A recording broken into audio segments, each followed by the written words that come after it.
You're listening to the Savvy Assistant Podcast, Episode 2, Part 2 of our 5-part series, Annual Reviews and How to Rock Them in 2019.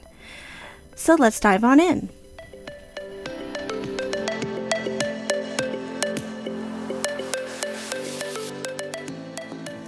An executive assistant of 25 years, fur baby, gummy bear, and fashion lover, Angela Schnell will share her real perspectives, secrets, and knowledge that will motivate and inspire you to be your best, because she believes being an admin is not just a job, it's a lifestyle.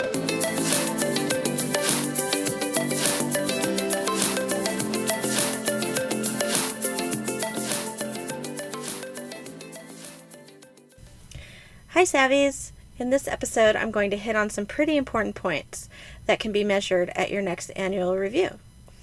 These are administration, coaching, communication, cooperation, and management ability. Are you continuously examining your administrative effectiveness and seeking better procedures? Are you always trying to find a better way to do things? This is key. Don't ever accept the phrase, "we've always done it that way." I actually really hate it, and it creates legacy. And it's our job to improve and or change things for the better. Ensure you are stating solutions and results in your review. Are you unsure about how to create processes? Check out allthingsadmin.com. Julie Perrin is the queen of processes, and she is amazing. If you've never checked her site out or read any of her books, she is the gal to go to. So visit her website and check her out. Continuing with administration, you're developing successful administrative strategies such as a solid team rhythm, you're setting important meetings, all hands, MBRs, QBRs, etc., working with your business manager or chief of staff to plan them out for the entire year. This gives your team opportunities to plan, drive, and execute, as well as build their own team rhythm. You're striving to establish effective systems. Do you keep documents organized? Are they easy accessible? Did you create an electronic filing system? How do you keep files from getting duplicated or deleted? Are you using tools like the cloud? An example would be Microsoft OneDrive or Microsoft SharePoint. OneDrive will allow your team to access documents from any device. These are effective systems. For more information about Microsoft productivity apps, visit Microsoft.com. For more on effective systems, I'm going to point you to Julie Perrin again from All Things Admin. She's pretty amazing, and I've leveraged her knowledge for years. She create some pretty amazing systems that are beyond effective, and I know she can help you in your role as well. Next, let's talk about coaching. Do you show a sincere interest in employees and the solutions to their problems?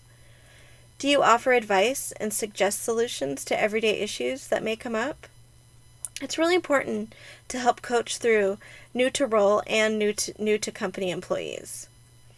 We're therapists, right? I personally listen to problems, issues, and concerns all day long. And I think I give pretty good advice, but be mindful of what you might be talking about. If they are talking about personal things, you don't want to be liable. So ensure you refer your people to HR as needed, or if your company has one, the Employee Assistance Program, if that's available to them. Those are very helpful resources, definitely. Another part of coaching is encouraging your admin team to attend trainings and conferences. There are tons of free trainings out there. I probably attend at least 2 to 3 per month. Joan Burge gives some. Christy Savick gives some. There are plenty of freebies out there. But there's also some value in the paid ones. APC is coming up, and I'm actually personally going, and for the first time I'll be attending the EA track, so I'm really excited about that. For more information on APC, which is the Administrative Professionals Conference, you can head over to apcevent.com. For a downloadable list of administrative resources, including trainings and conferences, be sure to head over to thesavvyassistant.blog and help yourself. It's a free resource just for you. Another important point is you're a soundboard. You pick up anything crucial that your exec should know about, like someone complaining about a manager, maybe they're thinking about leaving the team or company. Having an ear to the ground for your executive will go far and will be very much appreciated. Lastly, you are highly respected by employees for sharing concerns, problems, and opportunities.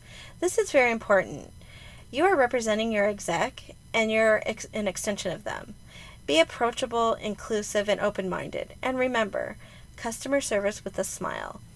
Your exec and your team will definitely appreciate it. Next is communication skills. You effectively communicate expectations. You excel in facilitating group discussions.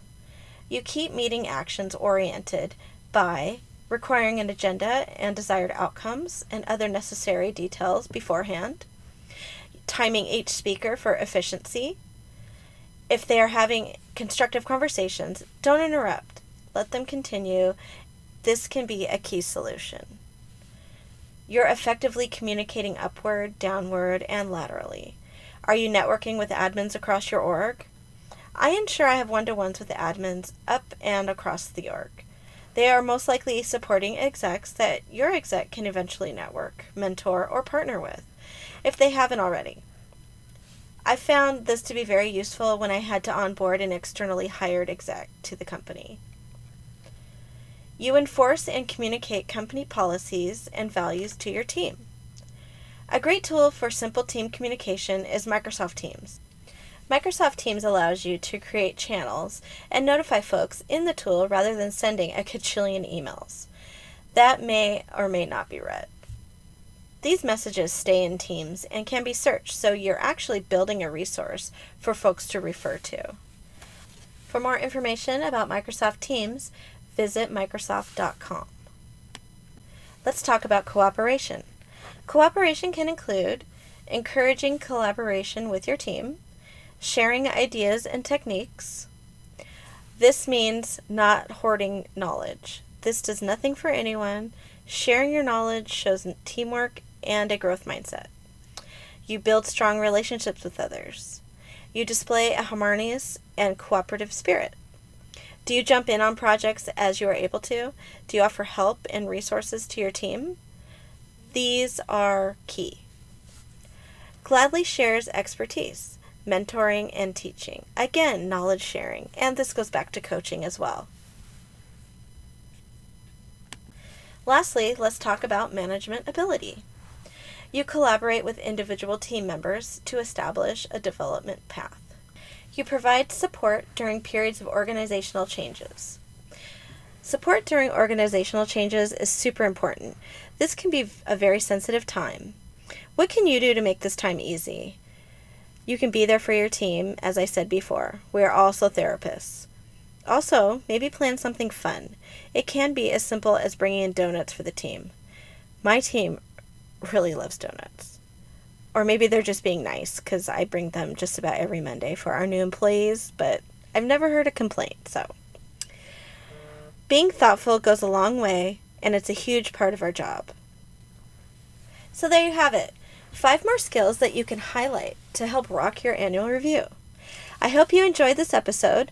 For the show notes and links to the above-mentioned websites, head over to thesavvyassistant.blog. For show notes and resource links, head over to thesavvyassistant.blog and click on podcasts. Don't forget to connect with me on Instagram. You can find me at Angela the Savvy Assistant. Also, join the Savvy Assistant Insider community by going to facebook.com/groups/the Savvy Assistant. Thank you again, and everyone stay savvy.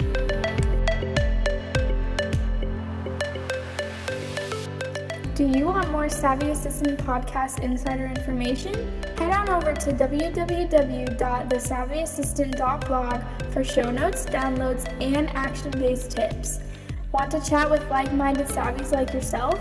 Join the Savvy Assistant Insider community on Facebook by going to www.facebook.com/groups/the Savvy Assistant. Also, don't forget to jump on over to Instagram and follow Angela at Angela the Savvy Assistant.